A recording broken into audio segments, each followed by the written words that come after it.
So welcome back student. अब हम question number 8 discuss करेंगे जो है यूरोपियन यूनियन और यूनाइटेड स्टेट के बीच कन्वर्जेंस एंड डाइवर्जेंस के एरिया डिस्कस करो। जो आंसर है इसका एरिया यूरोपियन यूनियन और यूनाइटेड स्टेट दोनों पावरफुल डेमोक्रेटिक रीजन हैं। दोनों के बहुत से कॉमन गोल हैं लेकिन कुछ डिफरेंसेस भी हैं। चलो देखते हैं कहाँ कहाँ वो एग्री करते हैं।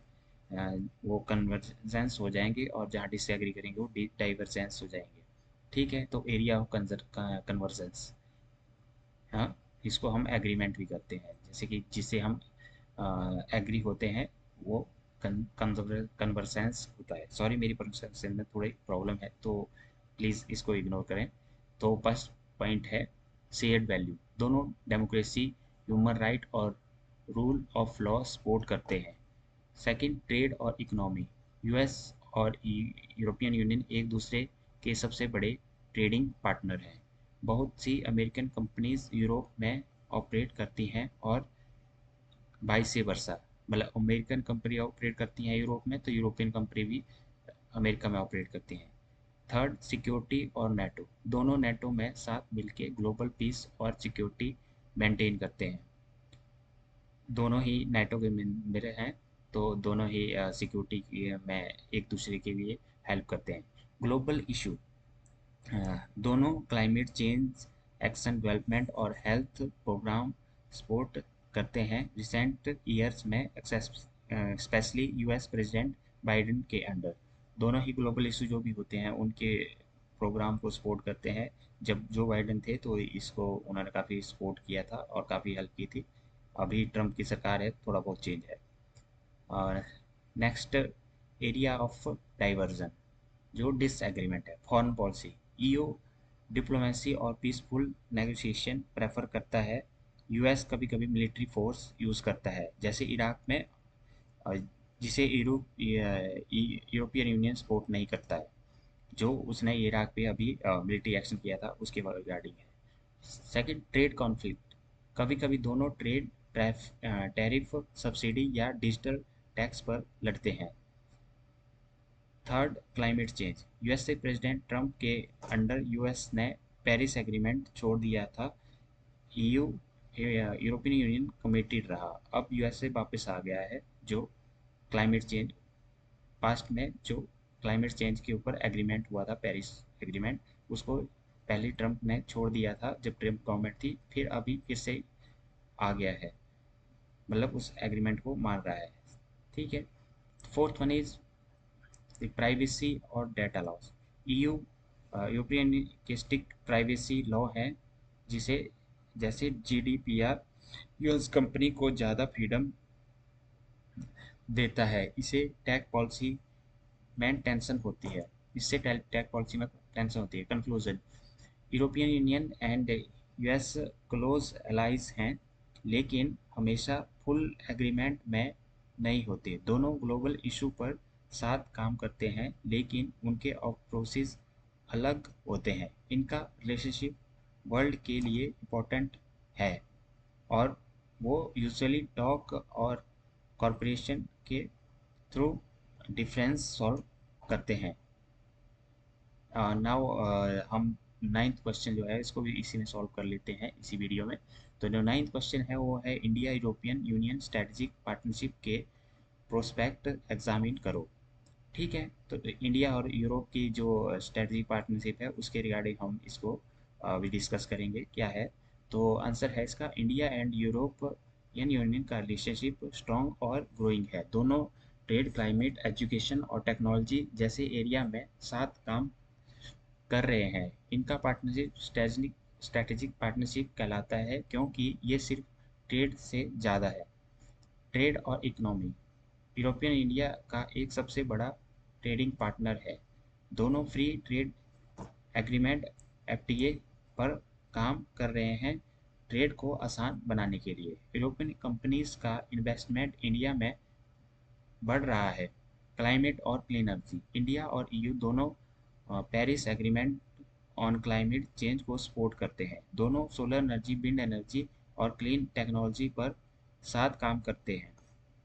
थर्ड पॉइंट, एजुकेशन और रिसर्च। बहुत से Indian student European union countries में स्टडी करने जाते हैं। साइंस और टेक्नोलॉजी में जॉइंट रिसर्च प्रोजेक्ट बढ़ बढ़ रहे हैं, जो मतलब साइंस और टेक्नोलॉजी में मिल के काम कर रहे हैं और प्रोजेक्ट्स पे काम कर रहे हैं। डिजिटल और टेक्नोलॉजी दोनों, डिजिटल इकोनॉमी, डाटा प्रोटेक्शन और साइबर सिक्योरिटी पर फोकस कर रहे हैं। यूरोपियन यूनियन इंडिया के डिजिटल डेवलपमेंट को कॉरपोरेशन के थ्रू सपोर्ट करता है। जियोग्राफिकल कॉरपोरेशन दोनों पीसफुल और रूल बेस्ड वर्ल्ड को सपोर्ट करते हैं। दोनों इंडो पैसिफिक रीजन में साथ काम करते हैं। दोनों यूक्रेन को सपोर्ट करते हैं और एशिया और यूरोप में पीस और स्टेबिलिटी चाहते हैं। चैलेंजेस: फ्री ट्रेड एग्रीमेंट में बहुत बार डिले हुआ है। डेटा प्रोटेक्शन, एग्रीकल्चर और ह्यूमन राइट्स में डिफरेंस प्रोग्रेस को स्लो करते हैं। Now conclusion, India EU strategic partnership का फ्यूचर पॉजिटिव दिखता है। दोनों डेमोक्रेसी, पीस और डेवलपमेंट जैसे वैल्यूज शेयर करते हैं। कंटिन्यू डायलॉग और कॉरपोरेशन के साथ ये रिलेशनशिप और स्ट्रॉन्ग हो सकता है और ग्लोबल वर्ल्ड में दोनों के लिए बेनिफिट दे सकता है। ठीक है, अभी हम क्वेश्चन नंबर 10 भी इसी वीडियो में कवर कर देते हैं, क्योंकि ये बहुत स्मॉल क्वेश्चन है जो इजी टू अंडरस्टूड है। क्वेश्चन नंबर 10 है, यूरोपियन यूनियन की डेवलपमेंट पॉलिसी जो पॉवर्टी इराडिकेशन के लिए है, उसको एक्सप्लेन करो। तो आंसर है, यूरोपियन यूनियन दुनिया भर में पॉवर्टी पर काम करने में मेजर रोल प्ले करता है। ये डेवलपमेंट एड का सबसे बड़ा डोनर है। ईयू की डेवलपमेंट पॉलिसी पुअर कंट्रीज़ को ग्रो करने में हेल्प करती है by giving money, technical help और partnership.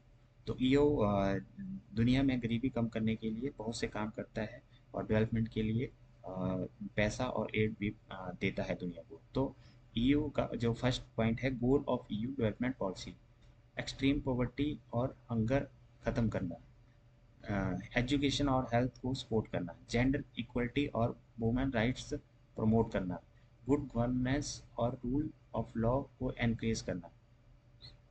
Second, focus on area: EU Africa, Asia, Latin America और कार्बेनिया के पुअर कंट्रीज़ को सपोर्ट करता है। ये फूड, स्कूल, हॉस्पिटल और क्लीन वाटर के लिए एड देता है।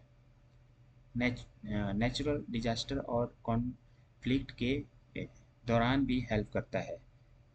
Third, working with international goal: EU United nation के सस्टेनेबल डेवलपमेंट को सपोर्ट करता है। ये यूएन एजेंसी और एनजीओ के साथ काम करता है ताकि एड नीडी तक पहुंचे।